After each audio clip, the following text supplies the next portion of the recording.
Very good morning to all of you. Well, इससे पिछले video में हम लोगों ने काफ़ी सारी बातें पढ़ी थी, जिसमें कपल हम लोगों ने पढ़ा था, टॉर्क का रिलेशन हम लोगों ने पढ़ा था, है ना। तो ये सारी बातें, डायमेंशन फॉर्मूला भी हमने पढ़ा था। वेरी गुड, क्लियर है। आज हम लोग आगे बढ़ने जा रहे हैं। इसके बाद हमारे को एक नोट दिया है, वो पूछ रहा है हमसे equation of motions in rotational motion. Rotational motion में इक्वेशन ऑफ मोशंस क्या होती हैं, ऐसा पूछ रहा है। तो क्या पूछ रहा है वो सब अभी देखेंगे अपन। इधर देखिए पहले ध्यान से। अब मैं आपको कुछ बातें डिस्कशन कर रहा हूं, गौर से देखिएगा सब लोग। तैयार हो? इधर मैं जो भी बात लिख रहा हूं वो लीनियर मोशन की लिख रहा हूं। काय की लिख रहा हूं? लीनियर मोशन, या सिंपली आप बोल सकते हो स्ट्रेट लाइन मोशन। और यहां पर मैं जो भी बात करूंगा that is about rotational motion. Clear? जो बात बताने जा रहा हूं बहुत ध्यान से, बहुत बारीकी से सुनना, ठीक है। इसका बहुत बड़ा रोल है। लिसन, आपने डिस्टेंस पढ़ा, डिस्प्लेसमेंट पढ़ा था। जैसे यहां पर डिस्प्लेसमेंट होता है, वैसे ही यहां पर होता है एंगुलर डिस्प्लेसमेंट। क्या होता है? Angular displacement. आपने पढ़ा है डिस्प्लेसमेंट को आप डी से डिनोट करते हो, तो एंगुलर डिस्प्लेसमेंट को हम लोग थीटा से डिनोट करते हैं। क्लियर? मेरा कहने का तात्पर्य है, जो काम लीनियर मोशन में डिस्प्लेसमेंट का है वही काम रोटेशनल मोशन में एंगुलर डिस्प्लेसमेंट का है। यानी लीनियर मोशन के जितने भी फॉर्मूलाज आपने पढ़े हैं उसमें जहां जहां डिस्प्लेसमेंट आता है तो रोटेशनल मोशन के उन फॉर्मूलाज में वहां पर एंगुलर डिस्प्लेसमेंट आएगा। कैसे आएगा मैं बताऊंगा अभी आपको। आपने पढ़ा वेलोसिटी। अब मैं सिंपल लेटर लिखूंगा वेलोसिटी, तो वेलोसिटी की जगह यहां आ जाता है एंगुलर वेलोसिटी। और एंगुलर वेलोसिटी को कौन से लेटर से डिनोट करते हैं? ओमेगा। पढ़ा था आपने। जैसे एक नमूना देखते हैं हम लोग, स्ट्रेट लाइन मोशन यानी कि लीनियर मोशन, हमने रिलेशन पढ़ा था velocity is equal to displacement upon time. Yes और नो? तो रोटेशनल मोशन में अगर हम जंप करेंगे तो वेलोसिटी की जगह आ जाएगा एंगुलर वेलोसिटी, डिस्प्लेसमेंट की जगह आ जाएगा एंगुलर डिस्प्लेसमेंट, टाइम की जगह आ गया टाइम। समझ में आई बात? क्लियर है? यानी अगर आपको लीनियर मोशन के फॉर्मूलाज याद हैं तो ऑटोमेटिकली आप रोटेशनल मोशन का फॉर्मूला बना सकते हैं। Got it? वेलोसिटी हो गई। वेलोसिटी के फॉर्मूलाज पढ़े थे हमने, v is equal to displacement upon time, या फिर आप इसे डिफरेंशियल के फॉर्म में dx अपॉन dt लिखते थे, अगर आपको याद हो तो। शायद होमवर्क में भी दिया था मैंने।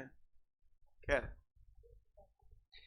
अब मुझे एंगुलर वेलोसिटी की बात करनी है, तो omega is equal to displacement की जगह एंगुलर डिस्प्लेसमेंट, बोलो भैया, थीटा अपॉन टी। डिफरेंशियल के फॉर्म में लिखना है D theta upon D T. जो मैं बोल रहा हूं आपको पल्ले पड़ रहा है? लीनियर मोशन में हमने एक्सेलरेशन पढ़ा था। एक्सेलरेशन को आप लोग लेटर ए से डिनोट करते थे। क्लियर? लीनियर मोशन में जो काम एक्सेलरेशन का है, रोटेशनल मोशन में उसकी जगह क्या आ जाता है? Angular acceleration. ऐसा नहीं लग रहा एंगुलर एंगुलर लगा जाओ, रोटेशनल मोशन की चीजें बना जाओ, बोलो भैया। तो इसको बोलते हैं हम लोग एंगुलर एक्सेलरेशन। कोई मुझे बता सकता है एंगुलर एक्सेलरेशन को कौन से लेटर से डिनोट कर रहे हैं? अल्फा से डिनोट किया था। जो मैं आपको बोल रहा हूं वो चीजें आपको समझ में आ भी रही हैं या नहीं? चलिए, अब मैं बात कर रहा हूं यहां पर एक्सेलरेशन। तो आपको याद होगा एक्सेलरेशन का फॉर्मूला अपने v अपॉन टी, या आप इसे ऐसे भी लिखते थे dv अपॉन डी टी, बोलो भैया। और अगर जो लोग अच्छा पढ़ते हैं, v की जगह अगर मैं dx अपॉन डी टी रख दूंगा तो आपने ये भी रिलेशन पढ़ा था D square x upon D T square, बोलो भैया। इन द सेम वे यहां पर बन जाएंगे alpha is equal to velocity की जगह एंगुलर वेलोसिटी, बोलो भैया, अपॉन टाइम। डिफरेंशियल के फॉर्म में लिखना है D omega upon D T, और ओमेगा की जगह अगर आप D theta upon D T रख देंगे तो ये हो जाएगा D square theta upon D T square. जो मैं बोल रहा हूँ बात पल्ले पड़ रही है आप लोगों को? आगे बढ़ो। तो ज्यादा नहीं जानना। डिस्प्लेसमेंट की जगह एंगुलर डिस्प्लेसमेंट, वेलोसिटी की जगह एंगुलर वेलोसिटी, एक्सेलरेशन की जगह एंगुलर एक्सेलर। ये है मेन चीज। समझ गए? ये समझ में आ रहा है आपको मोटा मोटा? बाकी का तो प्रैक्टिस का खेल है। क्लियर है? आगे बढ़ते हैं। ऐसे यहां पर मास आएगा, मास, एम मास। मास की जगह ये भी आपने नहीं पढ़ा, ये अब आप छुट्टियों के बाद पढ़ेंगे दशहरे की। तो मास की जगह यहाँ पर एक टर्म आती है, उसको बोलते हैं मोमेंट ऑफ इनर्शिया। क्या बोलते हैं? Moment of inertia. अब ये मोमेंट ऑफ इनर्शिया क्या होता है ये हम जानेंगे। मोमेंट ऑफ इनर्शिया को आई से डिनोट करते हैं। काय से डिनोट करते हैं? आई से। यानी लीनियर मोशन में जिन फॉर्मूलाज में मास आता है तो उसकी जगह यहाँ पर आई आता है, मोमेंट ऑफ इनर्शिया। आपने फोर्स पढ़ा? फोर्स लीनियर मोशन में जो फोर्स होता है, रोटेशनल मोशन में वो टॉर्क होता है। तो फोर्स की जगह क्या आएगा?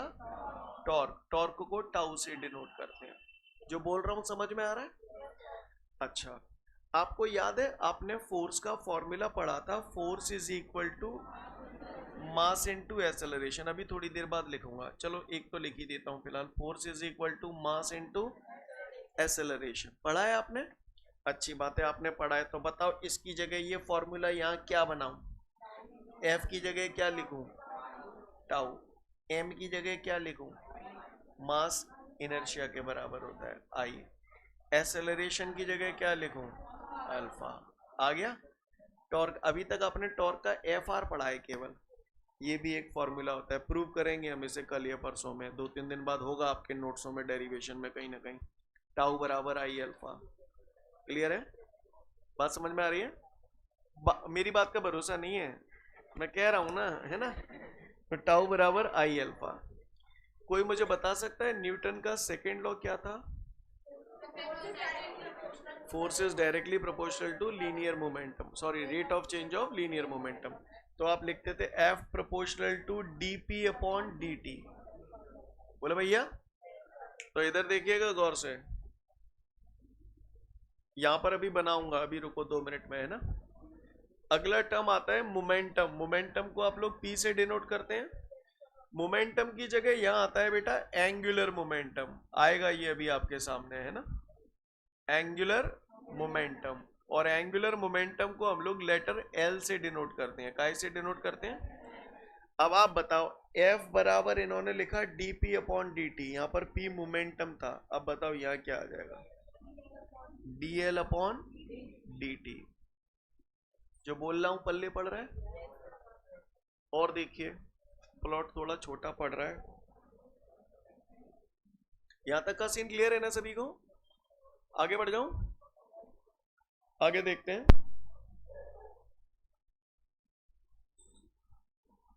लिसन, मोमेंटम का फॉर्मूला बताओ चलो।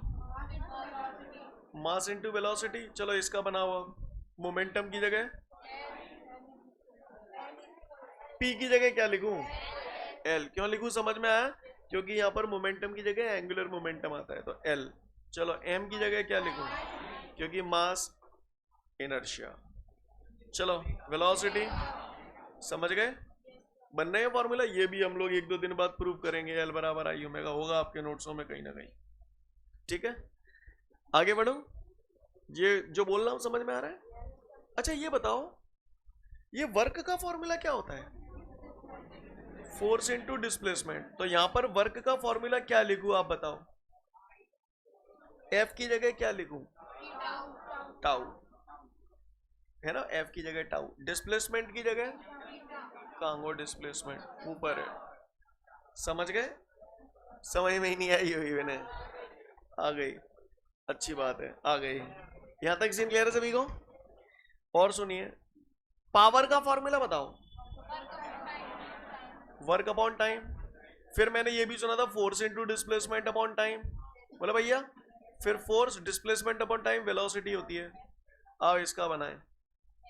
पावर, पावर नहीं, ये पी पावर है, वो पी मोमेंटम है ना? ठीक है, clear? Power is equal to work upon time तो हमने पढ़ा ही है। अब आप बताओ, वर्क की जगह आपने फोर्स इनटू डिस्प्लेसमेंट है, मैं एफ की जगह क्या लिख दूं? टाउ। डिस्प्लेसमेंट की जगह यस, यहां से भी डब्ल्यू बराबर टाउ थीटा, डब्ल्यू बराबर टाउ थीटा। बोलो भैया बटे टी। समझ गए? टी लिखा है, ये समझ जाओगे ना? टी। स्टेप समझ में आ रहे हैं सभी को? इज इक्वल टू, अब आप गौर से देखिएगा, फिर एफ की जगह टाउ, वेलोसिटी की जगह ओमेगा। इनसे भी बना सकते हैं डायरेक्ट। देखो P बराबर W अपॉन टी, W बराबर टाउ टीटा, तो W की जगह tau theta upon T. Theta upon T क्या होता है? ओमेगा, तो टीटा अपॉन टी ओमेगा। चाहे जैसे कर लो, बात एक ही है। नहीं यही बात समझ में? मतलब अगर आपको यहाँ के फॉर्मूला याद नहीं भी है ना, अगर आपको ये याद है तो इनसे आप बना सकते हो। नहीं यही बात समझ में? सीन क्लियर है? किसी ने पूछ लिया तो चिपका देंगे, चिपका देंगे। तो सुन लो लल्ला, अगर यहां तक की बात समझ में आ गई है तो मेरे को जरा बताओ, बताओगे? देखें कौन सा बताओगे मुंह पे थे। तो सोच समझ के जवाब देना। आपने वो पढ़े हैं इक्वेशन ऑफ मोशन? चलो बोलो जरा, फर्स्ट इक्वेशन ऑफ मोशन क्या है? कोई चाय ठंडा लेंगे आप लोग? Thank you thank you thank you. तो फर्स्ट इक्वेशन ऑफ मोशन बोल दो। You mean to say v is equal to u plus a T है? चलो सेकंड बोलो। यू टी प्लस हाफ, ये तो को बता दो जहाँ। तीसरी बताओ। अच्छा ये सब जानते हो? सारी इक्वेशन ऑफ मोशन क्लियर है तुम्हें? तो सुन ले लल्ला, अब मैं ये इक्वेशन ऑफ मोशन कब थी? जब लीनियर मोशन था। अब मैं रोटेशनल मोशन में इक्वेशन ऑफ मोशन बनाऊंगा, तो बताओ वेलोसिटी की जगह ओमेगा, एंगुलर वेलोसिटी। अच्छा यू भी तो वेलोसिटी थी, कौन सी? इनिशियल वेलोसिटी थी। तो मुझे यहां पर क्या लिखना पड़ेगा? इनिशियल एंगुलर वेलोसिटी लिखनी पड़ेगी। क्या लिखनी पड़ेगी? तो इनिशियल एंगुलर वेलोसिटी को हम लोग ओमेगा जीरो से लिख देते हैं, सफिक्स में जीरो लगा देते हैं, क्योंकि जहां से भी स्टार्ट करते हैं वहां पर टाइम हमेशा जीरो कंसीडर करते हैं, इसलिए ओमेगा जीरो। जो बोला समझ में आया? आगे आप बताओ।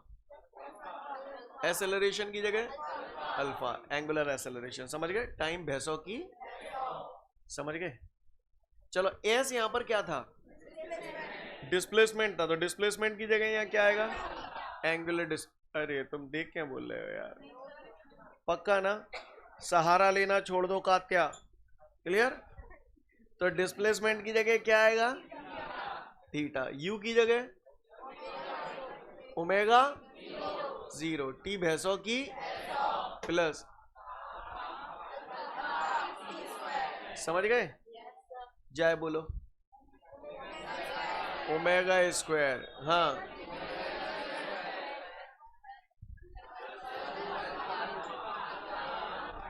आराम थे आराम थे। सीन क्लियर है सागर भदौरिया जी? क्लियर है? अच्छी बात है। तो क्या मैं उम्मीद करूं कि हम लोग यहां तक की सारी कथा समझ चुके हैं? किसी ने इक्वेशन ऑफ मोशन पूछा मुझसे रोटेशनल मोशन में, तो मैं बता तो नहीं पाऊंगा ना? जहां में इनिशियल एंगुलर वेलोसिटी कौन सी है? ओमेगा जीरो है। अल्फा क्या है? एंगुलर को बोले वो।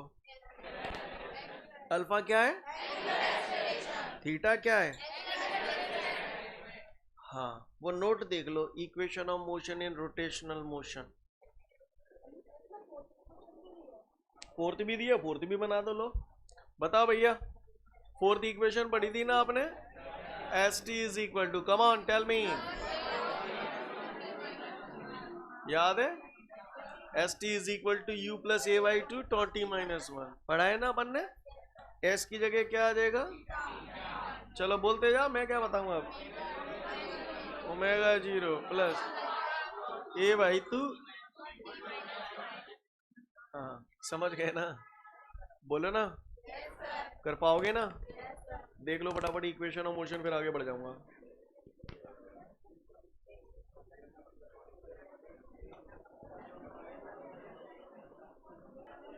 हेलो,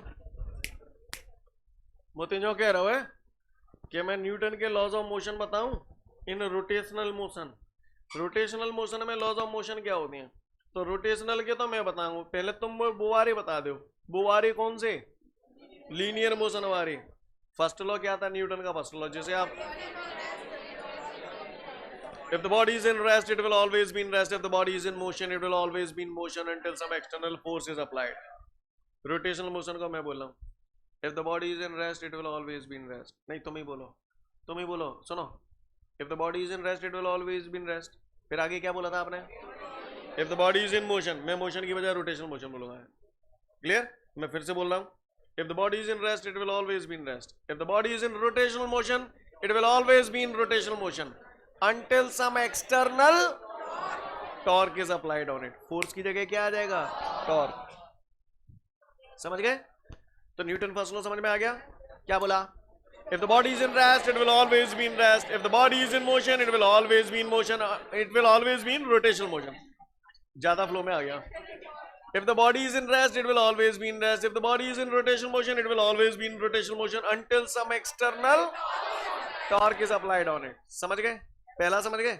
चलो दूसरा वाला, पुराना वाला बोलो आप। Force is directly proportional to rate of change of linear momentum. तो आप ऐसे लिखते थे अगर आपको याद हो तो, F proportional to dp upon dt।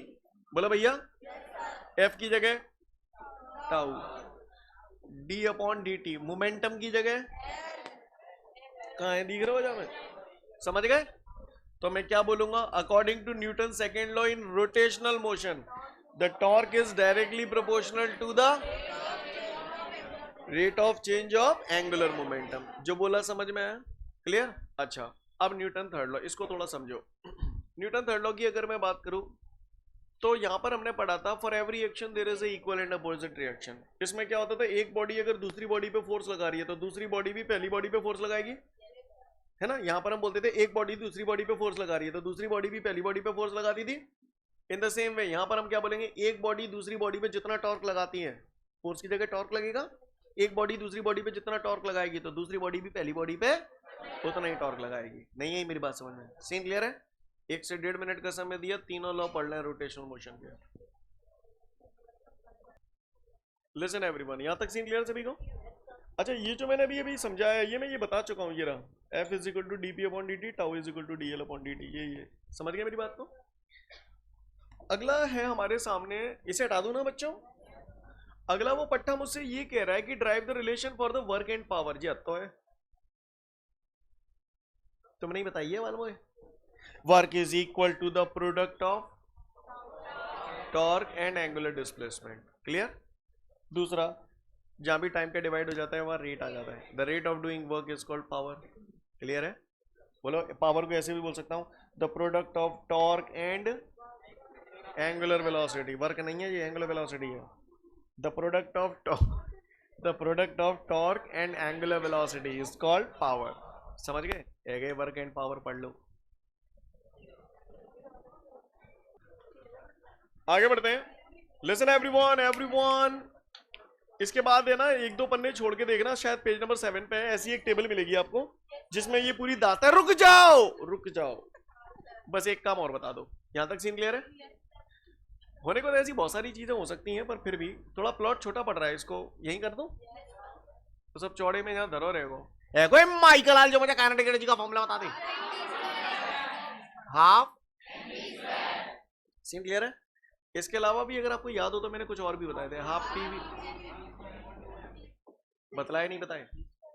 बोलो भैया, यस और नो? काइनेटिक एनर्जी की जगह यहां आ जाती है रोटेशनल काइनेटिक एनर्जी। ई से डिनोट कर देते, के से भी कर सकते हो, कोई दिक्कत नहीं है। ठीक है, अब बताओ इसका क्या बनेगा? हाफ तो जो मैंने लिख दी, आई वेलोसिटी की जगह एंगुलर वेलोसिटी। तुम लोग देख देख के बोल रहे हो ना? जाए बोलो, पी मोमेंटम है, मोमेंटम की जगह एंगुलर मोमेंटम। समझ गए? मेरे ले मैं ही लिख देता हूँ, खुश? समझ गए? तुम्हें समझ में आ रही है कैसे आ रहे हैं? बाकी का ये बाकायदा हम लोग प्रूव करेंगे, पूरी रोटेशनल काइनेटिक एनर्जी मिलेगी अभी यहाँ पर हमको, डोंट वरी। ठीक है ना? पूरी टेबल देख लो तसल्ली से, फिर मैं आगे बढ़ूंगा। चलिए आगे बढ़ते हैं। उम्मीद करता हूं सभी ने ये टेबल देख लिया होगा। इसके बाद वापस हम आ जाते हैं जहां थे। इसके बाद हमारे को एक न्यूमेरिकल दिया हुआ है बच्चों। क्या दिया हुआ है? न्यूमेरिकल। और वो कह रहा है, एक न्यूमेरिकल दिया हुआ है, उसमें कह रहा है कि इंजन है, इंजन। क्लियर? इंजन समझते हो ना? तो वो कह रहा है एक इंजन है, उसमें टॉर्क अप्लाई किया गया है 180 न्यूटन मीटर का। और जब 180 न्यूटन मीटर का टॉर्क अप्लाई किया है तो 200 रेडियन पर सेकंड उसकी क्या है, ये बताओ आप। 200 रेडियन पर सेकंड ये क्या है? ये एंगुलर, तुम्हें कैसे पता चला ये एंगुलर वेलोसिटी है? यूनिट से, रेडियन पर सेकेंड, राइट। तो ये हमें पता चल गया एंगुलर वेलोसिटी। तो पावर पूछ रहा है पट्टा। अब सुनो, पावर पूछ रहा है और मुझे ना मालूम, मुझे ना रोटेशनल मोशन को जीरो मालूम, मैं भूल गो। तो जुगाड़ सुनो, जुगाड़ बढ़िया। ये चीजें दी हैं मुझे मालूम है। पावर का फॉर्मूला मैंने बचपन में पढ़ा था, work upon time. Work is equal to force into displacement. बोलो भैया। तो P बराबर है FV। पढ़ा था कि नहीं पढ़ा था? बोलो भैया, बोलो यस और नो। पढ़ा है अपन ने ये फॉर्मूला। अब सीन क्या है, मुझे रोटेशनल मोशन का फॉर्मूला बनाना है पावर निकालने के लिए। तो P इज इक्वल टू, बताओ F की जगह क्या लिखूं? टाउ। वेलोसिटी की जगह क्या लिखूं? बन गया? नहीं यही बात समझ में? सीन क्लियर है? खैर जैसा भी है, जो बोला पल्ले पड़ा आपको, चमका दो तो होगा सब में ही करेंगे। टाउ कितना है? 180। ओमेगा कितना है? 18 टू 36,000। सीधा 36 किलोवाट लिख दूं, है ना? या 36,000 वाट भी लिख सकते हैं। समझ गए? ओके। इसमें वैसे उसने दिया है efficiency of the engine is 100%। कुछ लोग सोच रहे होंगे जिका दे दो वहीं भी, मतलब में इफिशियंसी ऑफ इंजन इज 100%, मतलब इंजन बहुत ही बढ़िया है, उसमें किसी भी प्रकार के कोई लॉस नहीं हो रहे हैं। जितना आप एनर्जी दे रहे हो उतना वर्क आपको मिल रहा है, किसी भी प्रकार का कोई लॉस नहीं हो रहा है। Hello, listen everyone, students.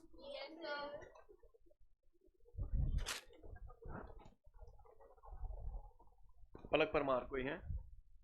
ठीक है। लिसन एवरीवन, तो हमारे सामने क्वेश्चन है मोमेंट ऑफ इनर्शिया। सारी चीजें गई तेल लेने, पहले तो तुम मुझे इनर्शिया बताओ। इनर्शिया क्या होता है? Inertia is the inherent property of the body due to which it opposes any kind of change which is made in that body, है ना? सही बोल रहा हूं ना? इनर्शिया किसी बॉडी का एक ऐसा लक्षण होता है जिसके कारण वो बॉडी अपने अंदर होने वाले चेंजेस का अपोज करती है। बोलो भैया, सही बोल रहा हूं? अच्छी बात है। ऊपर पंखा चल रहा है।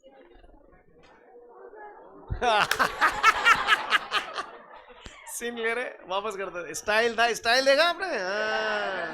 Listen everyone, listen. Scene clear है?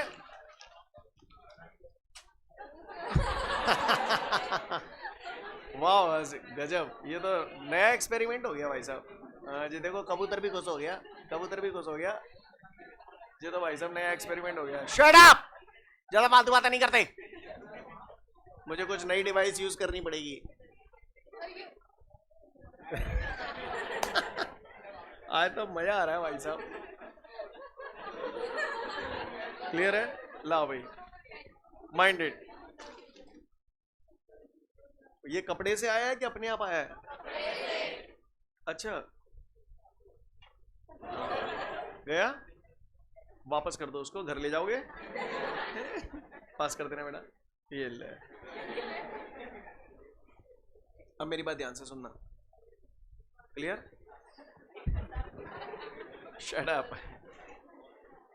मोमेंट ऑफ इनर्शिया किसी भी बॉडी की ऐसी प्रॉपर्टी होती है जिसके कारण वो बॉडी अपने रोटेशनल मोशन में होने वाले चेंजेस का अपोज करती है।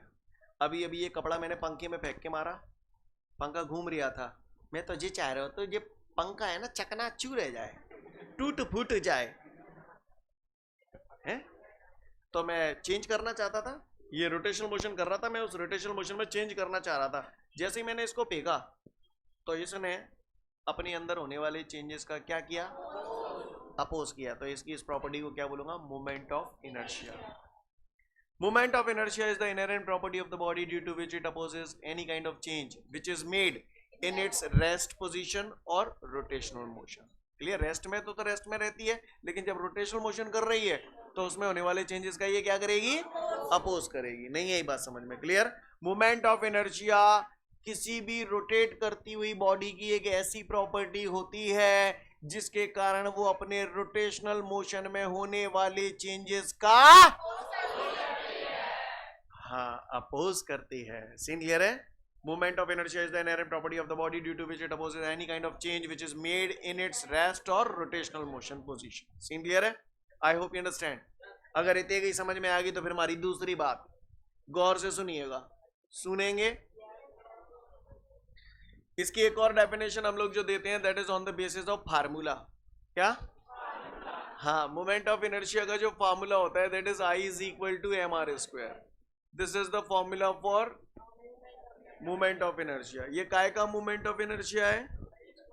Listen listen listen listen listen listen listen. यहाँ पर थोड़ा सा बारीकी को समझ लीजिएगा, यहाँ पर थोड़ा सा बारीकी को समझ लीजिएगा, है ना, ध्यान से देखिएगा।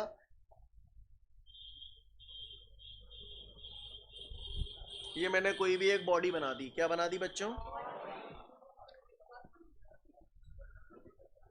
चुप हो जाओ बच्चों, ऐसे कोई बतियाता है? चुप हो जाओ बच्चों। बच्चों ये एक बॉडी है। क्या है ये? क्या है ये? हाँ, ये बॉडी है ना।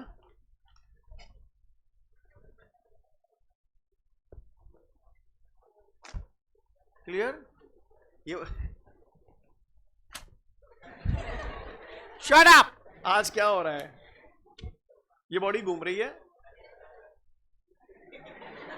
अरे हंस क्या रहे हो बे? घूम रही है कि नहीं घूम रही? अब जैसी भी घूम रही है ना।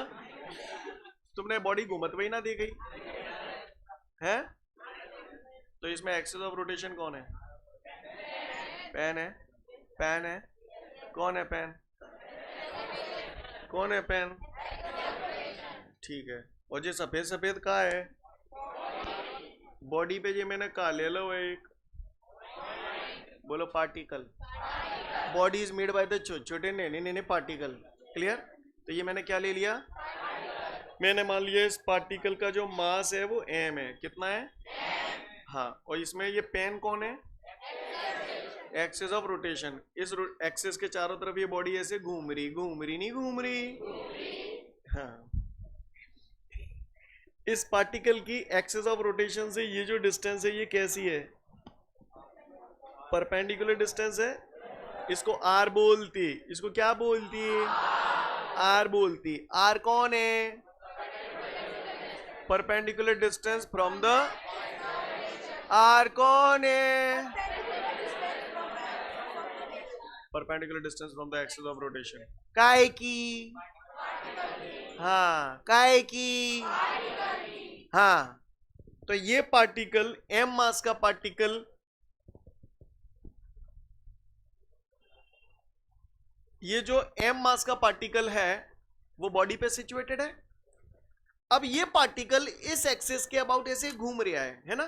तो इस पार्टिकल का इस एक्सिस के अबाउट मोमेंट ऑफ इनर्शिया का जो फॉर्मूला होता है, that is I is equal to M R square. I यहां पर क्या है? Moment of inertia. Clear? I क्या है? टिंडे, moment of inertia of particle. क्या है I? हाँ, I क्या है? तो मैं इसका मतलब मैं काय के मोमेंट ऑफ इनर्शिया की बात कर रहा हूं। पार्टिकल कहाँ है? बॉडी पे। तो I क्या है? I क्या है? Moment of inertia of a particle या moment of inertia of a particle of a body, है ना। Moment of inertia of a particle of a body. नहीं भी लिखवा तो चलेगा, पर समझ में आ रहा है? Moment of inertia of a particle of a body is equal to the moment of inertia of a particle of a body is equal to the. अब आप मुझे बताओ, m और r स्क्वायर को क्या कर रहे हो? गुणा कर रहे हो, भाग कर रहे हो, जोड़ कर रहे हो, गुणा कर रहे हो, यानी प्रोडक्ट है। तो moment of inertia of a particle of a body about an axis of rotation. किसी न किसी एक्सिस के अबाउट ही तो मोमेंट ऑफ इनर्शिया निकाल लियो। बोलो भैया। तो आई क्या है? Moment of inertia of a particle of a body about an axis of rotation. फिर से बोलो। Moment of inertia of a particle of a body about an axis of rotation is equal to the product of mass of the particle of a body and square of the perpendicular distance from the axis of rotation. नहीं आई? ये body आपको जो ऐसे ऐसे दिख रही है ना, ये सफेद कलर की बॉडी मान लो। ये मैंने तो रेक्टेंगुलर शेप ले लिया, ये नॉन यूनिफॉर्म शेप की इरेगुलर बॉडी है। समझ गए ना मेरी बात को? अब ये बोर्ड पे ऐसे रखी है, लेकिन आप इसे ऐसे माने। कायदे से अगर मैं इसे ऐसे रखूंगा तो आपको लाइन दिखाई देगी, ऐसा सरफेस नजर ही नहीं आएगा। बोलो यस और नो। क्लियर? तो दिख कुछ और रहा है कुछ और। शाबाश, समझ गए ना। इस बॉडी को ऐसे न देखें, ऐसे देखें, नहीं यही बात समझे। मैंने इस पे सुन लो चुपचाप। और ये जो पेन है ना, ये पेन, ये कौन है? Axis of rotation. तो ये मैंने मान लिया यहां से कोई एक्सिस ऑफ रोटेशन पास हो रही है, आप समझ गए। फिर मैंने इस बॉडी पे पार्टिकल कंसीडर किया है, जी है वो पार्टिकल, स्मॉल एम मास को, जे जाकी का है गई, समझ गए, समझ गए। तो ये वाली जो बॉडी है वो कैसे धरी है? यूं में धरी है, समझ गए। एक्सिस ऑफ रोटेशन यूं पास है रहो है, नहीं यही बात समझो। और ये मास हो गया ये जहाँ पे। I hope understand guys. तो I is the moment of inertia of a particle of a body about an axis of rotation is equal to the product of mass of the particle of a body and square of the perpendicular distance from the axis of rotation। नहीं यही बात समझ बोले भैया। सुना है मास है, मास की यूनिट किलोग्राम, आर डिस्टेंस है, स्क्वायर है तो स्क्वायर ला ला ला बोला। सीन क्लियर है। तो मोमेंट ऑफ इनर्शिया की दो डेफिनेशन लिख सकते हैं, one on the basis of this formula, और दूसरा मैंने अभी जो बोला, moment of inertia is the inherent property of the body due to which it opposes any kind of change which is made in its rest और rotational motion. Clear है? भाषा समझ में आ रही है? सीन क्लियर है। तो काय का मूवमेंट ऑफ इनर्शिया है?